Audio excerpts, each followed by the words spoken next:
You remember my friends Casey and Hans? They're from South Dakota and lived with me in New York for a while. Uh-huh. When we lived in like Sunset Park, there was a bodega. We go to, you get beef patties and then tall boys of Coors Original. Yeah, good stuff. Just Dinner. diarrhea. Get into the runs. Gross. You know, every culture worth a damn anyways has some sort of pocketed sandwich thing, like with meat in it normally, or maybe veggies or something, but you know what I mean? Like everybody has one. Yeah, like a samosa Mm-hmm. or empanada. Oh man, I love those guys in the park. Empanada, empanada, empanada, Empanada, empanada. empanada. Do you think they practice that before they go out? No.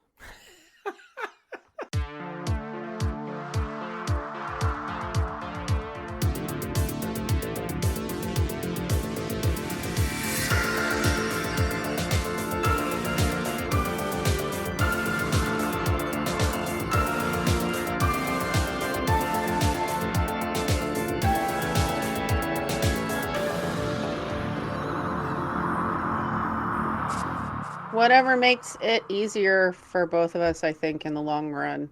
If it makes you happy. My daughter's not here tonight, which means I can sing. Not really. It cut you out, of course. Oh, of course it did. Don't worry. You'll hear the full, unbridled, naked amazingness when you hear the episode. Our lizard Roy, that little lizard stabbed me on purpose. I mean, you did try to wake her up. No, well, yeah, I was about to say, totally deserved it, 100%. Oh, yeah. Is he eating or what's he doing? Oh, no, she's doing fine, but she's getting into, I think she's getting into ready to lay eggs, you know what I mean? Oh, boy. Spring's coming and getting, she's getting her hoochie coochie ready for something that'll never happen. But they start to, she lays eggs a bunch, so she's like starting to dig around, and I think we're gonna have to build her a dig box. When they're ready, you put them in there, and they're super fucking meticulous about it. And I've watched her before, but they're like, they really dig it like for a long time, as long as they can, and like, really pick out like where every egg is gonna go, kind of, and like what to do with it afterwards. It's really something to watch. They're very fastidious. They're intelligent about it, which is cool. Good word. Fastidious. Mm-hmm. Thank you. What does it mean? Well, think about how you used it in the sentence. Right. Because I used it correctly. Mm-hmm. Yeah, no, I know what it means. It's like close attention It's to like detail. Meticulous. It's just Right. it's a synonym for that. I just picture like guys that keep their cuticles really clean. That's fastidious, Oh, right? yes. Mm-hmm. My cuticles are fucked. So are mine. Yeah? Yeah, because I wash my hands all day long. Oh. Because I'm scooping kitty poop. Yeah, you got to wash your hands a lot. Mm-hmm. So, how are you doing? Fine. That's how I'm doing. Oh, just door creak? My favorite internet cat passed away yesterday, and so I just woke up, saw that news and her dad posted, and I just bawled for about 20 minutes. Really? So that's how I'm doing. Yes. Wow, that's too bad. Well, which cat was it? I know. Her name was Yasera, and she was a little disabled kitty that just laid on her little pillows and beds because she lost mobility in all of her limbs when she was little. But they took really great care of her and said every morning to her, "Good morning, Yasera." Huh. And she just had these big wide eyes and just like the cutest little cat ever. Just the sweetest thing. And they bathed her and took really good care of her. And it was just really sad because it was really sudden. Yeah, that's too bad. Yeah. How old did she get? I think she was about 4, so she was still pretty young. Hey, here's a weird question. I feel like 1 or 2 episodes ago, did I talk about my grandpa having us like stick yardsticks in the radiator to look for toys? No, because I would remember that. What the heck? Okay, because I talked about it with someone at some point recently. And for obvious reasons we'll get into, I remembered it, so I wrote down like I could talk about it on this episode. But see, this is what AI should be for. AI should be able to don't let AI do the creative things. AI should do something like this. I should be able to take an audio file, like the last episode, right? Something like that, and then type in a word, and it searches it. Yeah. And tells me what part of the audio it's in. Because some Whitest Kids fan made a Whitest Kids site like that. WKUK Plus. You can type in zucchini and find every time I talked about zucchini, which is a lot. Which is a lot. Well, zucchini boys. No, but you know what's funny is that Vincent Price cooking show that my daughter and I were watching last night that I got from Britain recently. So it's called Cooking Price-Wise, and Cooking Price-Wise is not super far off of Zucchini Boys, because it's 2 people who do not have their first job cooking, but they love to cook and they like to share, and they're excited about it. And they're just like, and I don't think he's in his real kitchen. It's like a studio kitchen, but it's just him. And like, they cut to close-ups of the food, but it's kind of just him like standing there talking most of the time. So I felt definitely, brotherhood with old Vinny Price about that. Because, it's, and he would say fucking ridiculous stuff just like I do. Like, when he's waiting for the souffle to come out. Now, my friends, the terror begins. Oh, he does say that. And it, of course, was perfect. He brings the souffle out. He's like, this is a poem. Like, okay, buddy. He's from Missouri, but he like... I mean... Yeah, he's from St. Louis. Yeah, but he must have... And sometimes you hear the Midwesterness, but, like, he has, like, that affected Mid-Atlantic kind of accent that they all had in old movies and stuff. But he's such a great voice. I forgot to tell you last night on text that... So I went to the bar by my house, and we were talking about the cookbook. And there's a young kid behind the bar that's the bar back. Really, really cool. Really, really cool guy. He didn't know who Vincent Price was, and I was just so quiet. My brain couldn't comprehend that someone didn't know who that was, and I didn't know what to say after that. After that, I just went, you should look him up. Yeah, it's pretty cool. That is the most old person thing you've said so far doing this podcast. I'm pretty sure. At least as far as our episodes are, like... Because, yeah, but it is weird, like, wow, getting to a point where people, it's like when my daughter was very young, well, maybe 4 or 5, so probably about 8, 9, 10 years ago. And, we were in my car, and she, like, picked up a cassette tape I had. She's like, what is this? But why would you know? Yeah, yeah. Oh, man, I was going to segue into something. What? I was going to say, how that kid doesn't know who Vincent Price is, but look at me over here. I've never seen Eraserhead. Right. Well, when it comes to that, there's no shame for it because everybody has their own journeys and there's so much shit you've seen or done that other people haven't done. And there's things I've seen or done that you've never done. You know what I mean? It's like, that's why I've never been down with like when you say you haven't seen a movie, people are like, oh my God! Because honestly, I love movies. I live in movies. We're talking about movies. I have a movie collection, blah, blah, blah. But also, I know it doesn't fucking matter. Nope. So if you haven't seen, especially like, okay, Eraserhead, like I hadn't seen Rosemary's Baby, and we wanted to do like, what are some big foundational kind of important movies, horror movies that we haven't seen? Rosemary's Baby. I mean, Eraserhead, it definitely fits that bill, but it's also like, David Lynch's first feature-length movie, and it's like super weird, so it kind of makes sense because it's not like a horror movie you sit down to watch with your friends, I don't think, right? No, but I had even said this earlier to you via text that I've had many opportunities to watch this movie. I've had many, many times over the years to say to myself, I need to watch Eraserhead. I haven't seen it. Why haven't I seen it? There has been something about seeing stills from the movie that just made me feel super uneasy. So I would just watch something else, and I never got around to it. I get that. But after hearing of his passing, Mhm.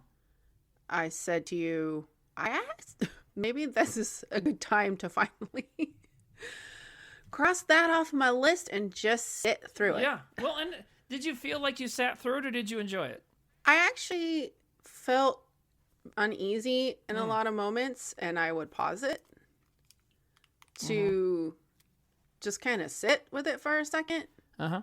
So it actually confirmed what I had thought all these years was That it is it was unsettling. it's incredibly unsettling, and Yeah, it it's really how I is. felt for. It's an hour and a half movie. It took me 2 hours to watch it because I Sure. just kept going, what? Or I'd go, Now- love that, or I'd go, Right. I don't know how I feel about what's happening, and Yeah. what? Well, I love that about all of David Lynch's work. Mm-hmm. And when you texted me that he died last week, I felt like someone punched me in the stomach, because I, in the last 10 years, have become fucking hugely obsessed with him, especially Twin Peaks, which is not just David Lynch, but but everything he does. And so I don't know it. Like, I always tell people, like, if a celebrity gets old and dies, it's like, okay, well, why are people posting crying emojis? This person fucking won. Betty White fucking won. Jimmy Carter fucking won. You know what I mean?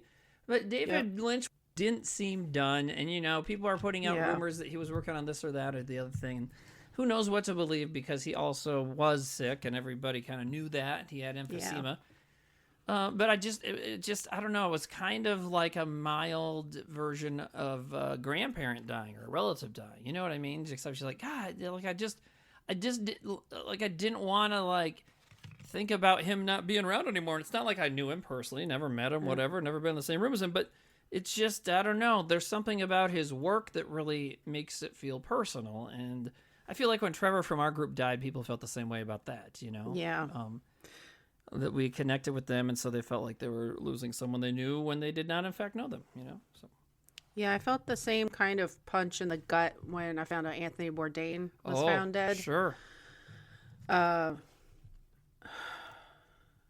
It's just, like you said, you don't know these people personally, but the way that they presented themselves with their work and their art and just them generally as a human being felt personable, felt Yeah. not just relatable in a sense. They felt like an old friend, if that makes sense. Yeah.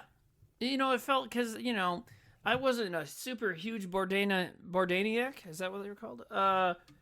But I read Kitchen Confidential, loved it. I'd seen his show a couple times, and yeah, I mean, the thing is even just the little bit that I got into Bourdain, I was like, I just feel like this guy fucking gets it, and David Lynch gets it, and I mean, depending who you ask, David Lynch could also get it, you know what I mean? But he had a sexuality to him, but so did Bourdain. Oh, definitely. But anyways, well, and his movies have sex on the brain quite a bit, but yeah, it's just it's just too bad. And like the clip I sent you earlier today about him explaining what he really thinks about movies and how it's what I love about that clip is what he's talking about. Like, you spend all this time making a movie and getting it together, and all these people help you, and you get it put together, and as soon as it's done, people start trying to make it back into words.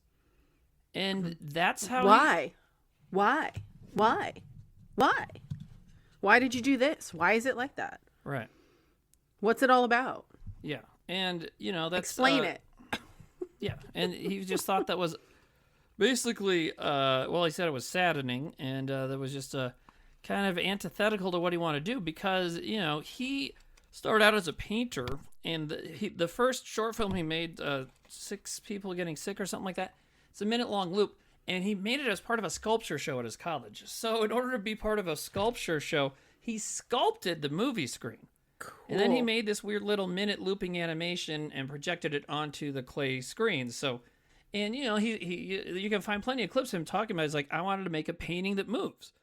And when you look at a painting, like especially an abstract one or a weird, it's your own. You don't know what they meant by it, and you don't get to find out. You just make your own meaning out of it. And so that's what he wanted with his movies, and to some extent Twin Peaks, especially Twin Peaks The Return. And it's I just think it's too bad because there's very few other people I feel like who are out there doing that right now, if any.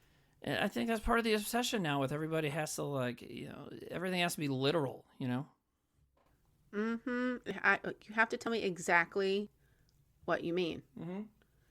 No, I don't, because I sometimes don't even fucking understand my goddamn self. I don't know what my brain's trying to tell me or why my body feels a certain way when I am experiencing something. I'm still trying to figure it out half the time. Hell yes, and boom. And you know what? I think part of it, another reason why I like Lynch, and maybe this kind of goes back to how I've mentioned a few times that I got into horror and dealing with dark times in my real life, and then as I got ADHD diagnosis and all this other stuff, horror helped me kind of like deal with it, and I feel like David Lynch movies helped me remember or realize whatever that not knowing stuff is fine. You can't control everything, you can't know everything, and he didn't ever want to say what he thought because it's fucking David Lynch. How many people fucking hung on his every word, right? So if he says I think Eraserhead is about my love of French fries, well then fucking everybody's gonna see French fries in Eraserhead, whether they actually do or not, So now he's ruined it. So that's why that's how he thought. He didn't want to ruin it. So now he's like, he doesn't want to color it by telling people what it was supposed to be. There's another clip I saw today. Roger Ebert, R.I.P. also, interviewing David Lynch at I think it was the red carpet for Mulholland Drive. And he's like, I just talked to Naomi Watts, and she said she plays this and this character, and what's going on with that? How come she's playing so many characters? And David Lynch listens to him for a second, then just looks at him and goes, hi, Roger, how you doing? Like, just fucking ignored all of it.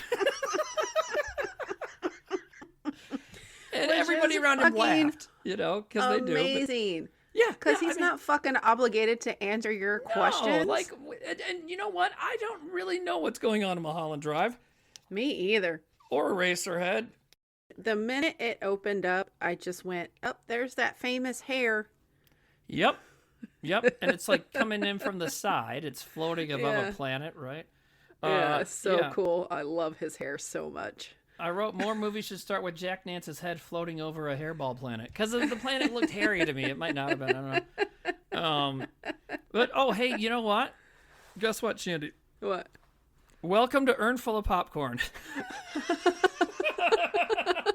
My recording says 25 minutes in. Yeah, that's about what I got too. So we did it.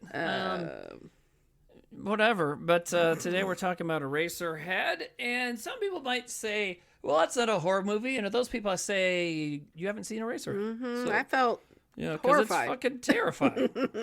Horror. There is true horror in Eraserhead, and it's and I know we just talked about how like don't explain things, don't say what they are, but also it's about our own perception. So Shandi, what is just like in a one sentence, maybe two sentences, tell me the plot of Eraserhead. The plot of Eraserhead from Shandy's point of view. I think that an atomic blast went off and now we're in an apocalyptic world, and everything in the movie is a reaction to an atomic bomb going off, and now we're seeing life as is after the fact in a post-apocalyptic world. So that's your theory about what it's about. Okay, what I meant is actually like, do you think you could describe the actual storyline of this movie? Because, I mean, if you say it out loud, it's like, to me, it's like a factory worker gets a girl pregnant, has to take care of the baby, and the baby's super weird, and he has weird dreams, and then, I don't know, they die. The Amazon description of the movie was actually made me laugh after I watched it, because I went, it doesn't really describe this at all. It basically just said what you said. A worker finds out that his ex-girlfriend is pregnant, but the baby is abnormal. And that was the description. But that is, I mean, that's the thing, is that's what I'm talking about. People are very literal and obsessed with what's actually happening in a movie. So that is about as much as you can say about what is happening in this movie. It's a plot, but that's pretty much it. It's actually very, very, very simple, because that does describe the whole thing pretty much, and And if they try to say what it was quote unquote about, well, there's no way to be wrong about that with this movie or really with anything. But it's like, but if you're just trying to describe what happens, I mean, yeah, but it's it must have been hard for them like to market this because like even if you have this distilled down to this plot, right? This guy gets his ex-girlfriend pregnant and tries to take care of the baby, but the baby's abnormal. Like that also doesn't sound exciting. You know what I mean? Except for you'd want to know what the abnormality is, because that could be anything. Yeah. And holy shit, is that baby abnormal? But yeah, it's man, and yeah, I think you're right. I also think that it takes place in some sort of post apocalypse or post something dystopic, some sort of things suck for some reason. Nuclear is a good guess. Well, there was a photo of a mushroom cloud in Henry's apartment. Okay. That's where I got the idea from, but then I thought of like, oh, his hair is standing up like a mushroom cloud. Mm-hmm. There's another shot later on when he's making out with the neighbor across the hall.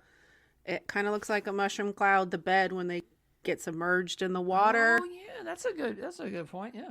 And like you said, the beginning of how he wanted to create moving paintings, every shot, every still looks like a gorgeous painting. It's just so awesome. Yeah. And I kind of kicked myself a little bit, like, why'd you take so damn long to watch this?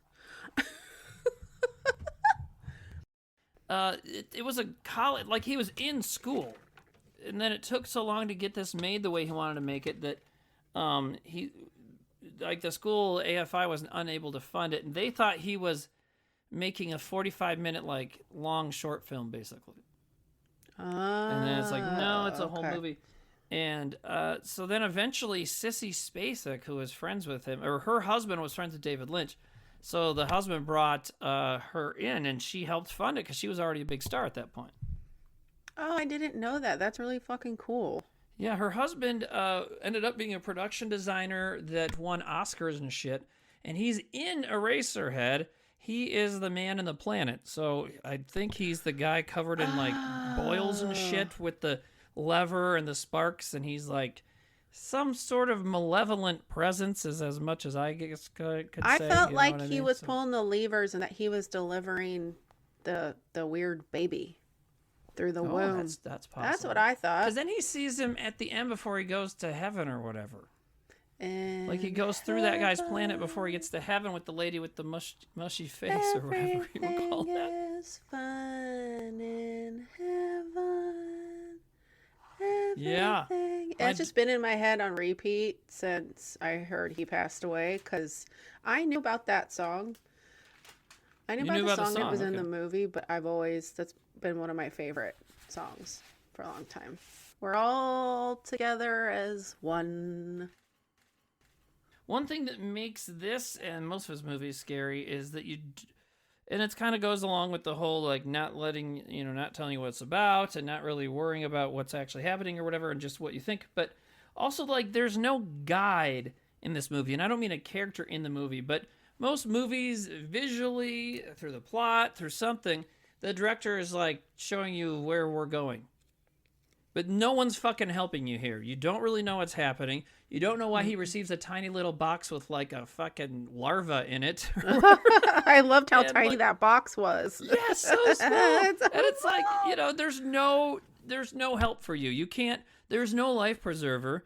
There's no assistance. You know what I mean? And like in other movies, there's like a structure and everything so that you're like, okay, well, I understand that these Transformers are going to fight some other Transformers, even though Michael Bay's bad at shooting fight scenes and it looks like a ball of tinfoil rolling across the screen. I still understand what's supposed to be happening, But in this, what the fuck? Like everything is what the fuck. I mean, there's like what's great about it and David Lynch's work in general is like the emotions are clear, the characters are clear, it's like, but nothing makes sense and it's great. It was so great. Is it the floors in Henry's apartment building reminded me of the floors in Twin Peaks a little bit? Yeah, well, the floor where the girl in the radiator is dancing, especially. That Yeah. too, and with the curtains, I always think of watching clips of him ever since. So there's another one where he's just like, "Look how beautiful those curtains are. Look at him. This man loves a curtain." What was that from? Do you know what he was? It was from Twin Peaks when he was on set and he's looking at the red curtains. He's just like, "Look at him. Look at him."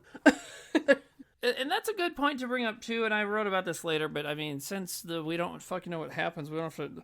We're gonna be talking about this in a circular fashion, and I could say like normally spoilers, but can you spoil this? I mean, I guess if you say the baby dies, you can say spoil. Okay. But you know, I mean, the only like twist in the story, I guess, would be he fucks his neighbor, the baby dies, or he kills the baby. But anyways, oh, I wrote that down in my notes. it was really sad. Even though the I baby was so seemed upset. Me too, and the baby seemed evil though. Right before that, it was going that evil laugh it was doing. Okay, so it was laughing. I was going to ask you that. Well, here's the thing: we don't know, but that's why how I'd love to talk about this. What did you think? I thought it was laughing, and you thought it was laughing. Okay, so me we too. are thought friends as far as that goes. I like. Hey, that's a T-shirt idea. Just me and you, our faces, and it just says "Thought Friends." Or it could just be like, well, I'm all into like shirts that look like generic, so just a white T-shirt, black block lettering, "Thought Friends," and people be like, "What the fuck is that?" Oh, or it could just be a picture of the baby from this movie. Oh God! And it just says "Thought Friends." The baby is so crazy looking. But anyway, so going back to the floor and the curtains. So, you know, past year, I think I've watched all of his films because when I collected all of his movies on Blu-ray, and so when I buy a Blu-ray, I like to watch it. So I've watched most of his films in a short amount of time. And so, yes, a black and white pattern floor and a curtain show up in almost all of his work. I would bet Straight Story and Dune are probably the only ones where they don't. And Straight Story I'd have to watch again because it could be in there somewhere. But and going back to how people are obsessed with like literal meanings of things. Well, when people see like how in Mulholland Drive there's red curtains, there's a black and white floor, weird singing performance. They even have the lady that played Laura Palmer and the girl that played Renette Pulaski sitting in there. And so people think it's like connected somehow, like literally connected, like it's a universe. No. And it's like, no. And now I can't tell them that because, like I said, maybe because we don't really know. We'll never know. But at the same time, I just think he wasn't concerned about that stuff. Like there was never going to be like a Agent Cooper meets a Eraserhead movie. You know what I mean? It's not necessarily on the same universe. What I really like about that stuff is that David Lynch is a painter, like we said.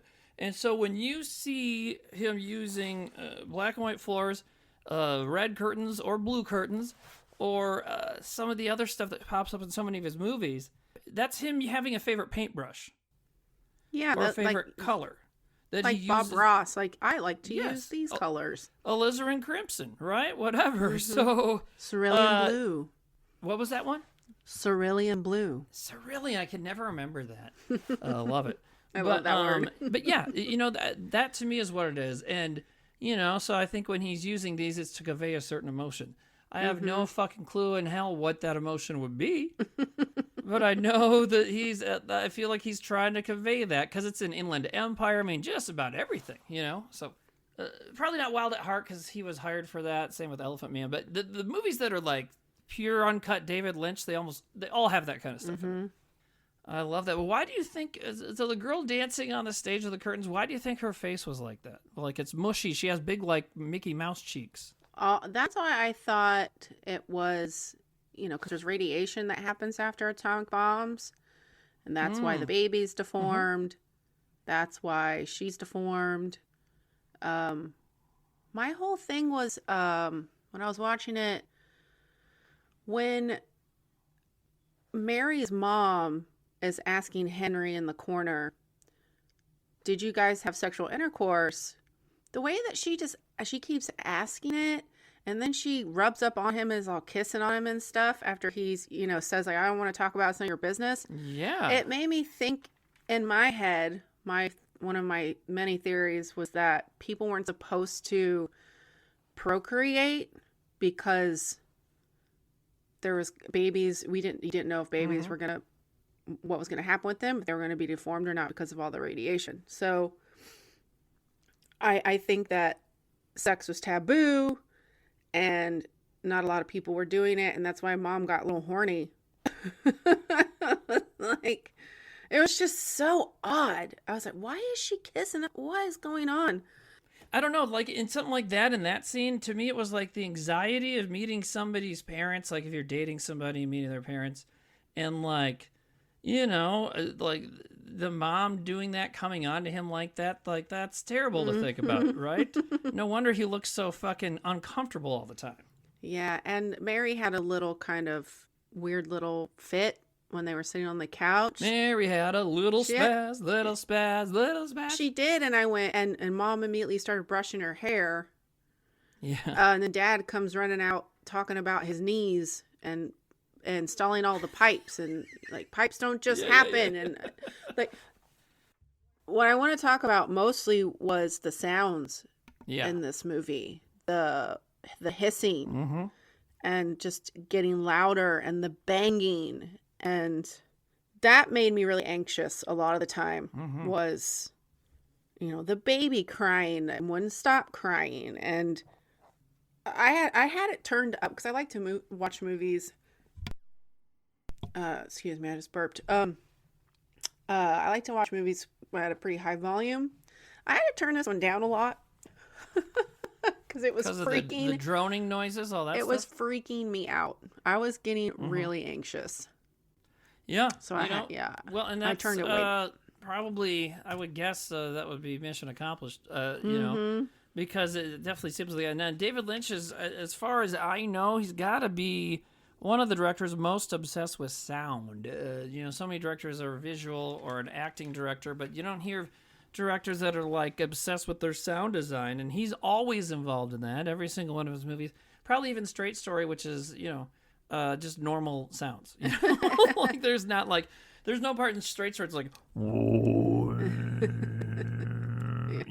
like. But this movie has it. Lots of Twin Peaks: The Return had it. Pieces in the original show did. I just watched Lost Highway the other day. I'm pretty sure that had it. Blue Velvet definitely does. So it's, and Elephant Man does. It's everywhere, and it's and that to me would be like another paintbrush he uses, and I think that is to make you uncomfortable, because to me, like when I watched Eraserhead this time, I've only seen it a couple times, but when I watched it this time, to me it's like it almost didn't feel super off of our real world, almost just exaggerated, and the characters accepting the bizarre and absurd isn't so weird. This is what I wrote down. When you think about what we accept in our reality, genocide, dying children, COVID, homelessness, whatever. Okay, well, so here's a heightened, weird, artistic version of that where people are okay with fucking their daughter having spasms and weird babies and, all this kind of stuff. I just love that he does that, though. I also feel like when you make the sound super prevalent and you make them really loud, really poignant, when the sound stops, it made me pay really close attention to what was going on when it got quiet. Yeah. Because sound can kind of muddle your thoughts, and it causes this stress in your head, so that when it becomes quiet, you can say, breathe for just a second, and I can pay attention to what's happening. Yeah, maybe, it could be that when he did that and then having it stop was kind of like that. Like, okay, now this is important, and, obviously not saying the other things aren't important, but like, now something's going to happen, or now the character maybe is clear. And, that's why I like watching David Lynch's movies too, is because, you can go into it and be like, I wonder what this represents or what this represents. But you can also be like, man, that baby looks fucking crazy. This is awesome. And just leave it at that, Well, I wanted to bring up my favorite scene. Can you guess what my favorite scene in this movie is? When the kid is carrying around his head and then they make erasers out of it? No? No. What is it? It's when Mom is in the kitchen and she's making salad, I guess, and she puts the bowl on Grandma's lap. Oh, yeah. And takes her hands to make her stir it. Yeah. She's helping her stir it, and then puts her hands back down, and then she lights a cigarette for her. She just smokes it without her hands. And you were thinking of Texas Chainsaw Massacre. Oh no, No? I just went, this is probably the least weird thing in this movie. But it's super fucking weird. But I didn't think it was weird at all. To stir the salad with her hand. She can't, she's an old lady, she can't use her hands anymore. I understand that, but like, why not just stir the salad? You know, like, because she's why use making her grandma hands? feel like she's still helpful. Because you know how grandmas are? They don't want to let you do anything. So if she can't use her hands anymore, she's letting grandma know that like you're still helpful. You still have purpose. Right. And also, here's your cigarette that you can enjoy afterwards. Thanks for helping, grandma. But yeah, I just saw that as like the flip side of the grandpa from Texas Chainsaw Massacre. Just like super old, and they're kind of helping him feel like he's still like a functioning part of society. But yeah, that was my favorite part. And who got the bloody nose? Who's the lady? Mary. Mary gets the bloody noses, right? No, Henry gets it. Henry gets the bloody nose. That's right. Okay. And Mary's got like seizures and shit. What? Fucking mom's trying to eat his neck. Like, what was she doing? Well, she was trying to make out with him, right? So weird. Right? You know, that's one thing. You know what? When people have hickeys, it's like, I don't quite get sucking on a neck. It's like a hot thing. What do you think?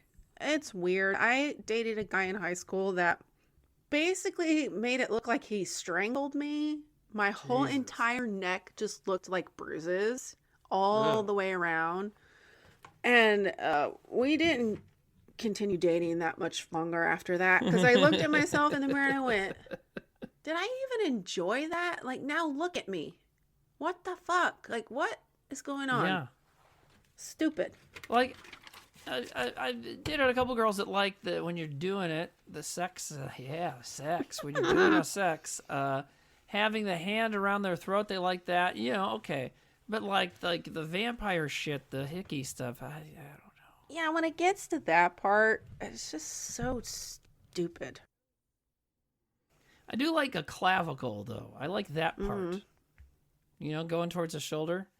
But again, I'm not going to like suck on it till there's a fucking squid mark. No, and you can suck on someone's neck, and if you know what you're doing, you don't leave a mark. Hello? That's how you've been getting away with all that for so many years. Fucking blood drinking serial killer or whatever. Yeah, well, you know, since we're talking about this kind of stuff, I'll say, you mentioned earlier, I mentioned too, that at one point Henry's very disappointed with, because he marries the girl that's gonna gives birth to the baby, and he finds out that she's pregnant, says he's gonna marry her, and then it kind of cuts ahead to now the baby's born and they're married. So, you know, things don't go well, and at one point he fucks his neighbor, who's this like sexy, alluring lady that looks a lot like all the sexy, alluring ladies in David Lynch movies. There's two kinds. There's black head, curvy, big red lips, and there's like kind of thinner, perfect looking blonde. And so this is the dark-haired, you know, kind of Mediterranean, exotic-looking or whatever. Anyway, so Henry fucks her, and when they have sex on his bed, they start sinking down into it like a swamp. And I wrote, is sex always supposed to produce a vapor sludge pit in the middle of your bed? Because I've only made that happen like once. Yeah, I thought it was interesting that he went under first. And then she... So you said in his movies he has the dark-haired and then the blonde-haired girl. It just made me think of, I wonder if he was a fan growing up as a kid of the Betty and Veronica comics. Probably. He was obsessed with he loved like the 50s Americana, and Archie's right there. That's a good point. I didn't think of that. That's a very good point. Because you know what? In this movie even, you got Mary. Mary's blonde, I think, right? Yeah, that's a black she's blonde. Mm-hmm. Isn't she like blonde? Yeah.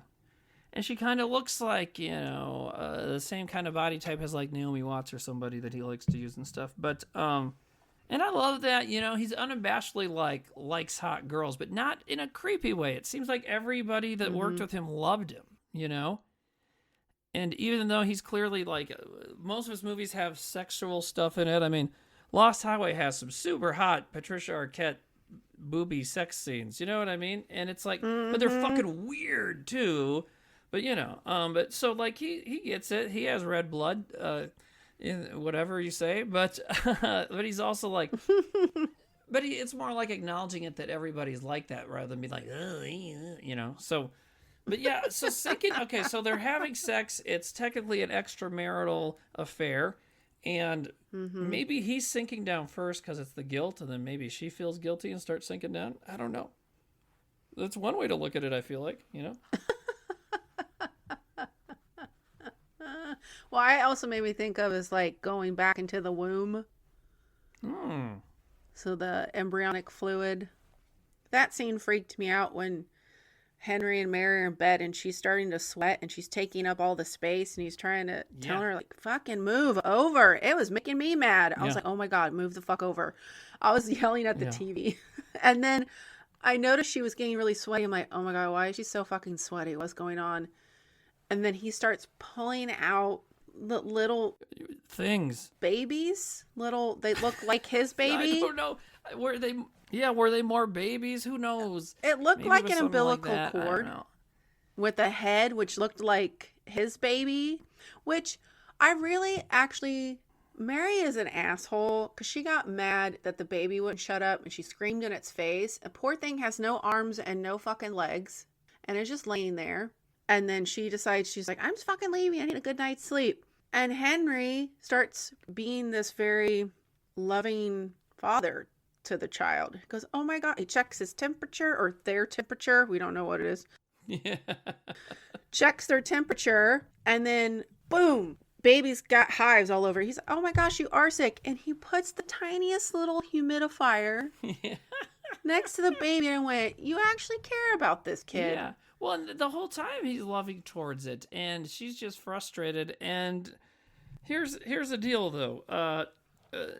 Baby crying madness is real. And if you pretend you don't have it, like if you have never had it, well, you're lying or you didn't care about your kid. But because it would happen to me, you know, and I even sympathize to the point in this movie where, like, when my daughter was a baby and having trouble sleeping and I was up hearing her all night, it wasn't the loud wah, it was the constant weird little noises, and that's what the Eraserhead baby makes, like like that. And one of my favorite examples is one night my daughter woke us up just grunting,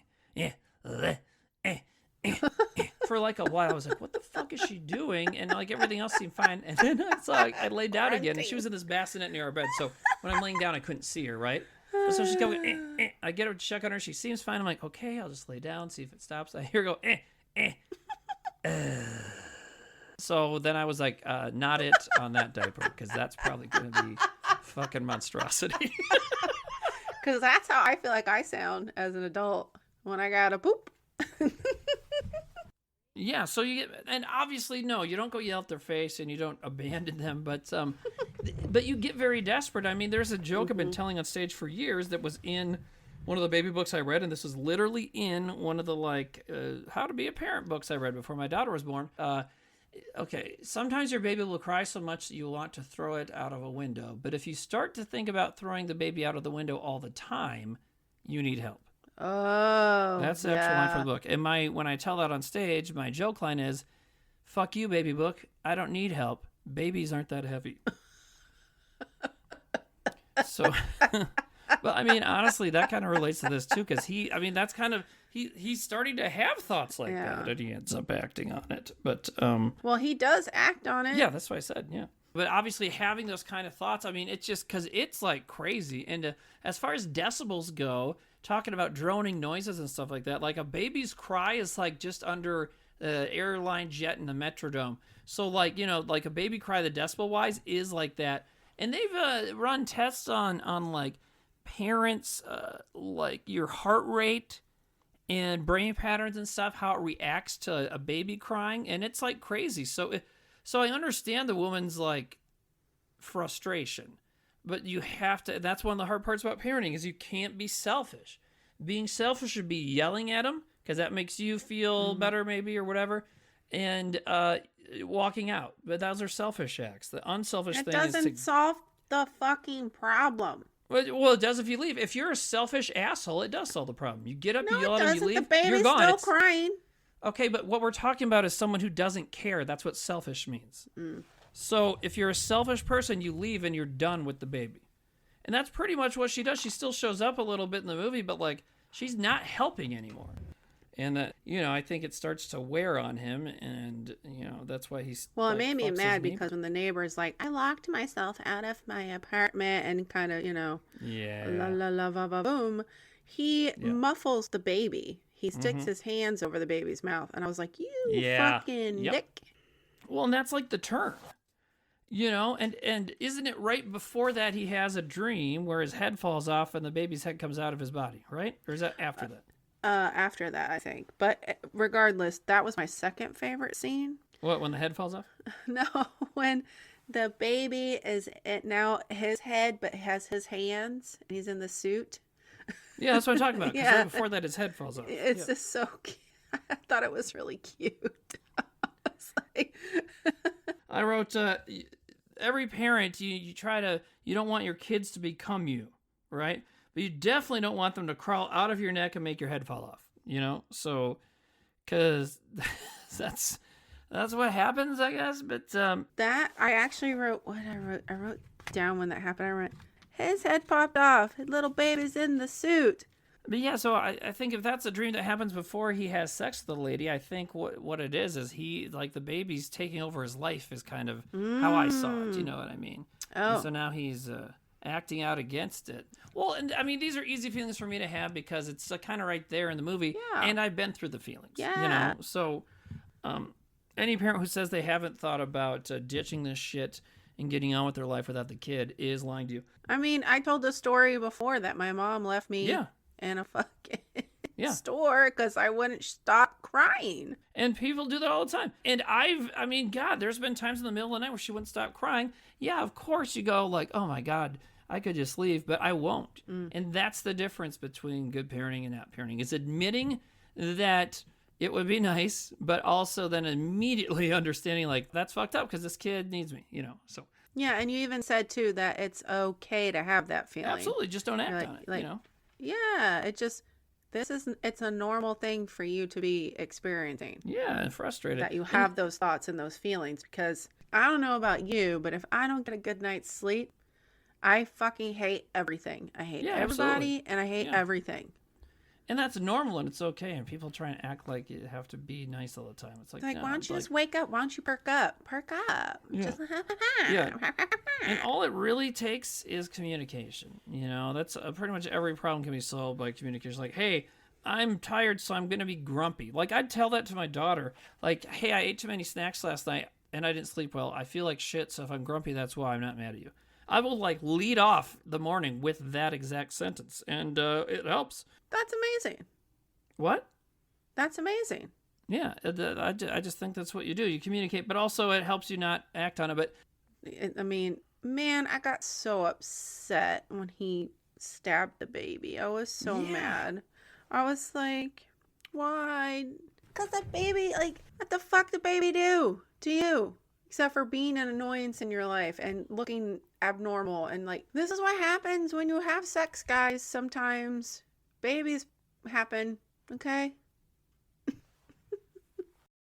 To me, what I saw was the moment he started turning against it was because the baby did do something that is out of, it's not normal for a baby to do. And, he's taking care of the baby and he sees that the lady from across the hall that he used to have sex with is now with another guy. And he's kind of looking out at them and kind of being wistful. And the baby starts laughing at him. Oh. And the baby's laughing. And this is all, again, just my interpretation. But the baby's laughing at him because it's like, haha, I ruined your fucking life. You don't get to do that because I'm here. You don't get to go have sex with the hot gal across the way whenever you want to because I'm here and you have to take care of me. Maybe him having sex with a neighbor was part of the dream. I think having sex with a neighbor was part of the dream. I don't think that actually happened, right? Yeah, that's a good point. And, a good clue would be that they sink into a hot tub fucking swamp or whatever that shows up in the middle of the bed. But that's a great thing about David Lynch's movies is you can't say, well, this part must be a dream because something's weird in it. Because guess what? Every fucking frame has something weird in it. There's so maybe it's all a dream, blah, blah, blah, whatever. That's what's great is he was just so good at making sense not matter. Yeah. Not just not making sense, but making it like you don't need sense. You just need the other senses of just watching and listening and, just experience this thing for yourself. Stop worrying about the plot or what the guy's going to do. But yeah, so yeah, you're right though. That could very well be it. He dreams about the lady because then he sinks into the bed with her, but then he goes into the radiator right after that, and that's when the girl's singing, right? Yeah. So creepy, because this is in my head what I thought. So he finds the little things in bed, he throws them on the wall, and they smash against the wall.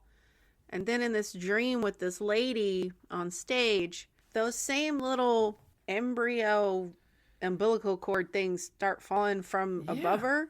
And then she's just doing this weird, like kind of the same weird smile that Dad was doing at the dinner table earlier on. Just this like creepy fucking smile. And she starts stepping on him and squishing him. Yeah. I also really liked the whole thing of when the kid does bring Henry's head into what looked like a weird pawn shop thing. Mm-hmm. And they go into the back. He's like, well, let's see what you got, kid. And he drills into Henry's head and then takes that little piece, that filament that he took out. A long, thin tube looking thing. Yeah. And then I was like, so they're making something out of him? And then I start to see the pencils. And then I went, oh, doy Eraserhead. Yeah. So his actual brain or skull or whatever is being used to make the ends of pencils, which I thought was really, really cool. And then I loved how he erases it, and you have all the little eraser shards, and he kind of brushed it off. And then all of a sudden, it's like, I thought of you where I was like, then it looked like the electricity behind his head. There was that shot of just Henry and his hair and all the like dust particles. I was like, that to me, I said, that was such a beautiful thing. Yeah. It was really cool. I thought it was cool how a lot of times when they are close in on Henry or Eraserhead, like his crazy ass hair is shot very beautifully because it's always shot where there's like light coming through the top of it. It's like, it's really, really beautiful. It's like when the light shines through a tree. So to me, the tree was very significant. That you mentioned it, the little tree in the dirt near his bed. And then it just seemed to be dirt everywhere that people lived. That seemed like a dirt mound on top of his dresser. But the baby reminded me of a tree root and a stem. Too. Yeah, it kind of looks like that. Kind of looks like its head is almost shaped like a seed, too. Mm-hmm. Yeah, that made me think of that, too. That also made me think kind of post-apocalyptic, where it was... Yeah. Because do you see any trees or foliage or anything in this movie? Any bushes, any grass, any trees, anything? Just the one in his house. Not out when he's walking outside, though. Like when he's walking out... Yeah, no, I know what you nothing. mean. No.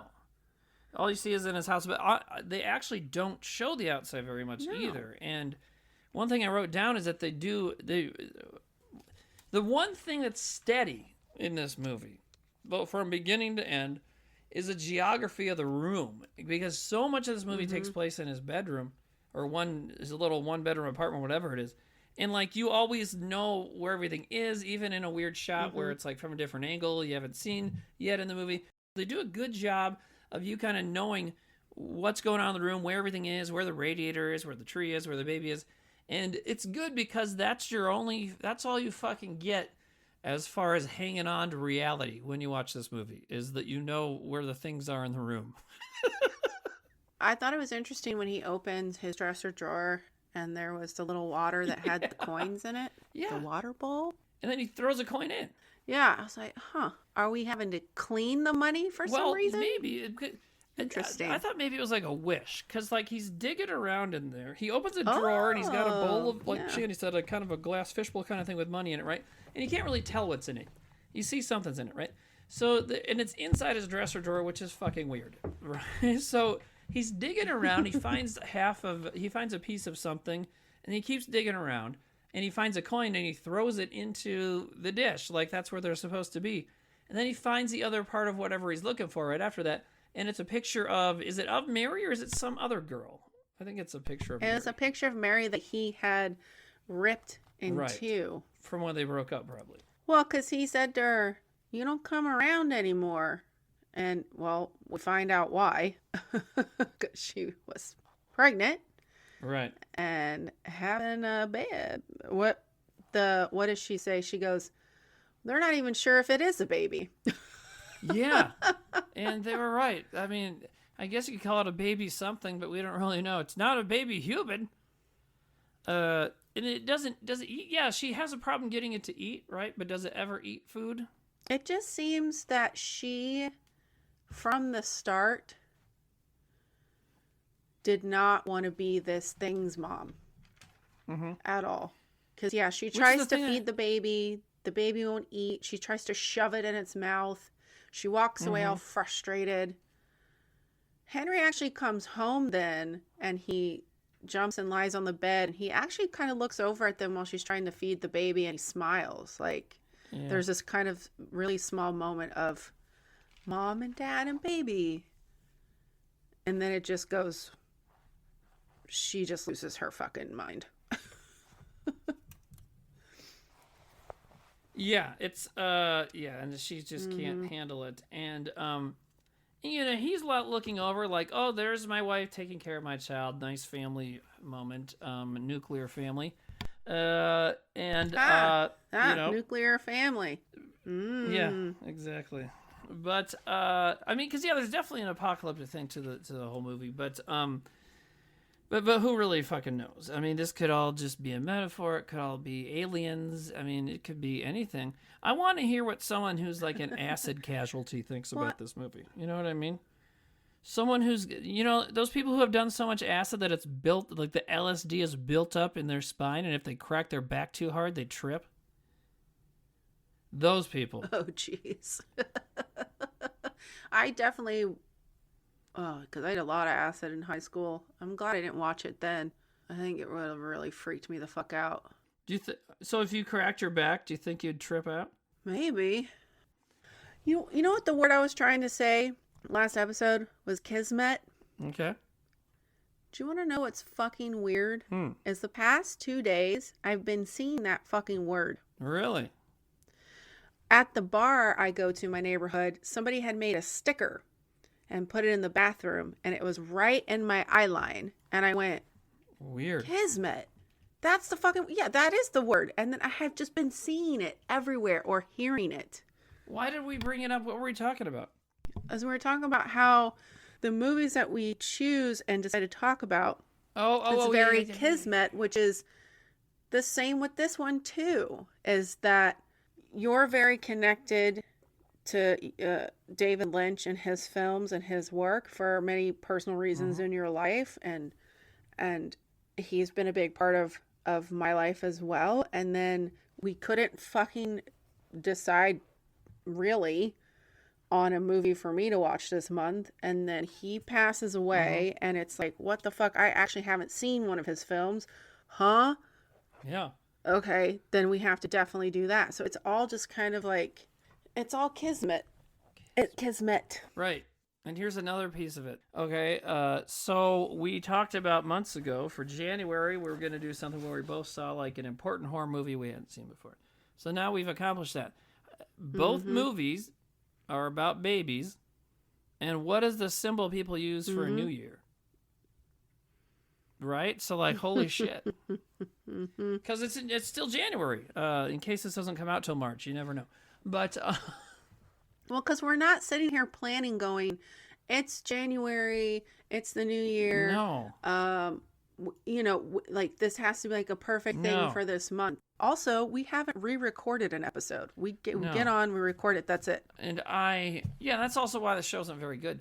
But, I'm just kidding. Hey! I know I edit them and make it sound somewhat cohesive, but it's still like... But I also don't want to lose the fact that we're just like... But that's all to say that we don't really plan this out, and so it just so happened that all this shit came together. We don't need a motherfucking timeline outline. We don't need to fucking lock shit down. Well, maybe we do. We are that fucking professional and that good at whatever this is. Sure. Well, I don't think if we were professional, it wouldn't be this, because that's one thing that makes this and makes it good is that we're just kind of like, let's just start talking, and that's fine. That's good, and people seem to like it, so cool. But if you think that we've ever had a plan, I would love to talk to you, because what the fuck's the matter with you? But I wrote down, what would it be like to watch this when it was new? Because at that point, it's David Lynch's first film. You have maybe seen his shorts, maybe seen his paintings. That's all you got. So when I watch it now, I recognize a lot of things like, oh, this is a David Lynch movie. Things, and it almost like helps your brain because like you can connect it to your reality that way. Oh, this is David Lynch doing this or that. But when it came out, you don't know what David Lynch's motifs are because he was starting them in that movie. So everything is fucking crazy. No, like every piece of, you know what I mean? How cool would it be to not know anything about David Lynch? Which that people are experiencing now, probably. Oh, sure. There's people for the first time going like, why are people posting about this old guy? Like, who the hell is he? Like, what about him? Oh, my grandkids are so sad about this guy. Oh, Mulholland Drive. I like to drive, And they watch it. They're like, oh, there's women rubbing their breasts on each other. It made me feel weird, so I turned it off. And then I didn't touch my husband for 2 days afterward. Those scenes are hot. Anyways, there's nothing hot in this. I guess the lady he fucks, the lady he cheats on his wife with or whatever is hot. But like, he normally has like some hot stuff in his movie. There's nothing sexy in Eraserhead, right? No. I mean, unless you get off on watching deformed women jump on larvae or whatever the fuck that was. Whatever that was. It just made me think of like a tiny brain and a brain stem. Or it was an umbilical cord with like the beginning of like the baby forming. So it's almost like the baby didn't fully form because it has no arms and no legs. And that's kind of what they say in the beginning. That's kind of what the mom tells him. And the fact is that he's kind of saying, like, how could she be pregnant because it's only been... And I think he's thinking, like... Or how could there be a baby? Because I think the last time they had sex was probably recently. And so he's like, well, how the hell could she have a baby already? And so I think that's part of it. So but yes, even going back to your theory about nukes, or we could say it's disease, or electromagnetism, I don't know. But maybe something's going on in their universe that, is ruining all the pregnancies. And, maybe the girl dancing in the radiator represents, like, the freedom of not having to worry about keeping your race going anymore. Now you can just enjoy the end of humanity. Maybe that's what she's doing. Because she's going to heaven. We all have our good things, I like the whole idea about all the big pipes. And the pipes were in a lot of scenes. And they were in the forefront of a lot of scenes, too. Taking up a lot of space. I mean, you understand a radiator being in a home, right? But imagine now that you live in a world where, like, now all the pipe, because his dad or her dad makes such a big point of the pipes, of why they're in all these homes now, especially in his home. These big ass pipes and those really, really, and he talks about like, the fucking loud banging, this constant banging. When I lived in New York, I had apartments where it was like just that pole, and it got hot with like steam, and that's what heated your apartment. But they would make noises, and even when they were off, there'd be like a clanging sound inside from whatever the little wire was in the middle, whatever that transported the steam up and stuff. And it was fucking weird. Yeah, and it's scary because there's no real warning when it's going to happen. It just kind of happens. You're like, huh. Yeah. When Henry comes home in the beginning and he takes his socks off and he just throws a one sock on the radiator, I'm like, that's right. You get it warm. Get your sock warm. Or dry them out. Yeah. And that's what's cool about this movie too, is like, which is why I love that it's in black and white, is you can't really tell what time of day it is. Yeah. At all. So it almost feels like that kind of made me feel ominous too, because I had that thought about halfway through, as I had the thoughts of, I haven't seen any shrubbery, any plant life, anything like that. Any plant life we've seen has just been twigs, There's no plants or anything in any of these homes. And they also have there's no sunlight, there's no moonlight. I have no idea what time of day it is. So it kind of fucked with my head a little bit. Yeah. And maybe it's because I've seen it before, but it sounds to me like we watched this movie completely differently because I didn't think about any of that shit.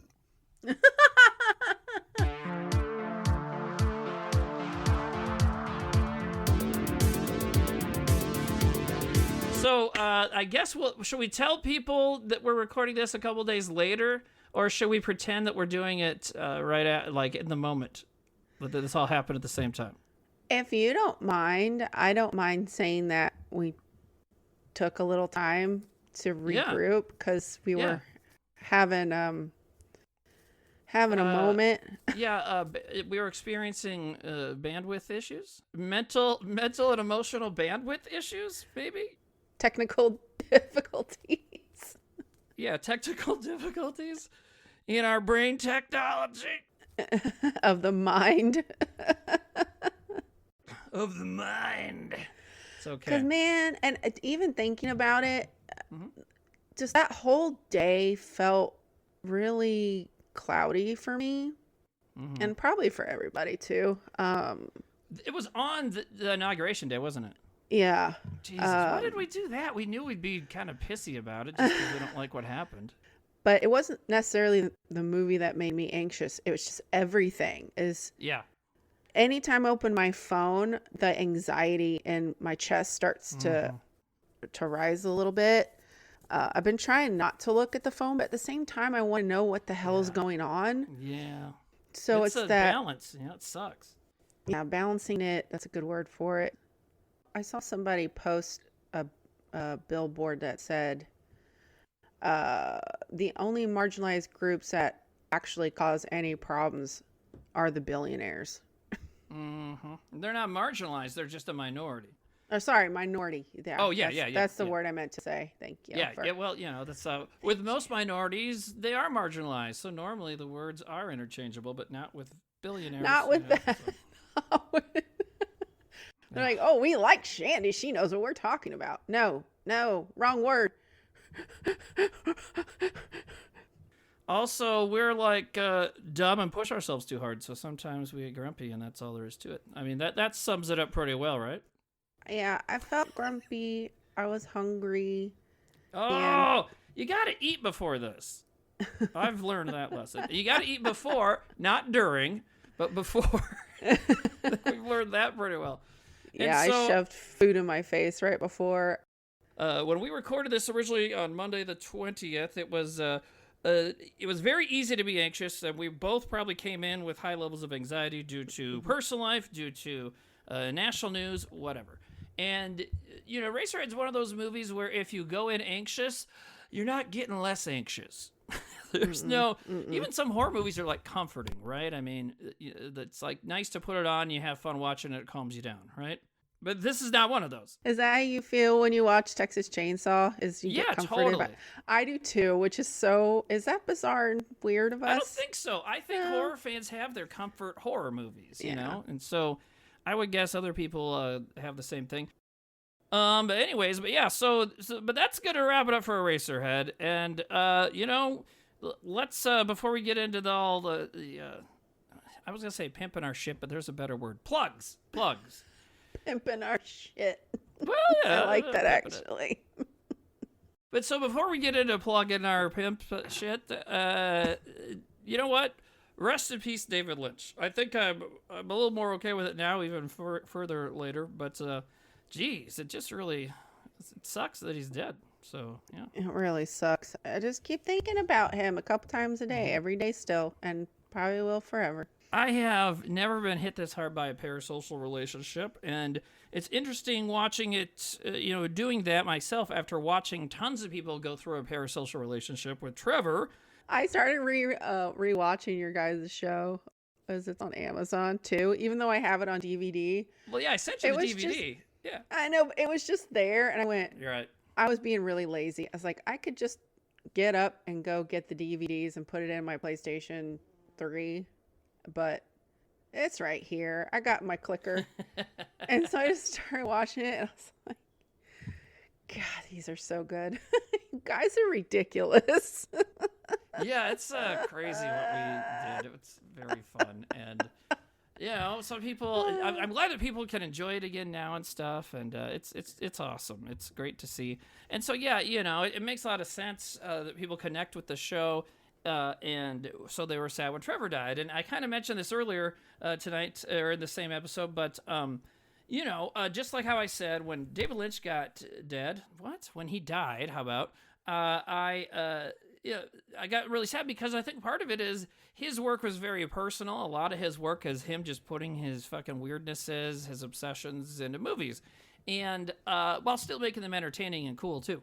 But so I think when you really like somebody's work and their work is kind of more personal, it's easier to get attached to them because it feels more like you know them. And Whitest Kids stuff, I mean, all the show was our ideas and we played ourselves a lot. And also people got to know us through all those Twitch streams, like as just normal, whatever, not normal, but as us, as guys not in front of the camera. Well, we were, but anyways, you know what I mean. So I think they just really felt like they knowed us. I don't know why I've lost all grammar powers today, but anyways. Hey, I can't even think of the right words half the time. half the numbers clock. Anyways, rest in peace, David Lynch. Right? Yeah, rest in peace, David Lynch. Thank you for showcasing the weird and bizarre and the strange. We appreciated it. We sure did. Man, it's kind of been making me want to smoke again, which is so bad. Jesus. That's the wrong message to take from his death. Okay, so that's the end of our discussion on Eraserhead. And Shandi, you wanna? When are we? So starting next month, we already have a bunch of suggestions. So probably a couple days after this comes out, we're gonna have a live drawing on Instagram, right? Yeah, we're gonna try to do that. I just thought it'd be fun to do something a little different, and people can see our faces for once. But that's okay. You can look us up. You know what we look like. Our faces are all over the goddamn. But yeah, we actually got quite a few suggestions, and I'm going to write them down, throw them in a hat, and we're going to pick 2. And those are the movies that we're going to talk about in February. So should we make it a big, long event and do a draw down? Ooh. It's easy. You just, you draw them out, but the last 2 are the ones that win. Oh, okay. Yeah, we're definitely doing that. There's time to add more if you want, and keep it to a minimum of like 2 or 3, please. Are we going to give our fans some kind of name at some point? They'll probably just give it to themselves, right? Is that how that's supposed to happen? You're not supposed to give yourself your own nickname, but if you're a group of people, I feel like that's different. I don't know. Cool. So, and in the meantime, check us out on the internet webs at earnfullofpopcorn.com. Remember that with us, Fulla is Fulla. If you're listening to this now, you've probably listened through the website, through Spotify, through Apple or YouTube. But if you don't know, you can look us up on all those places. And on Instagram, because we're going to do that drawing in a few days. So definitely check it out there. Yay! Thank you to Jordan Cooper for writing our theme song. Thank you to Canada's Steve Ward, who is a Canadian from Canada, for making the logo and other elements, visual elements, right? And thank you to you for doing this with me. And thank you to myself. Thank you, everyone. Okay, so that's it, right? We're done? Yep, bye. Bye. Have a good summer. Stay cool. See you next fall. And I'll find something weird to put on the end of this. That was good.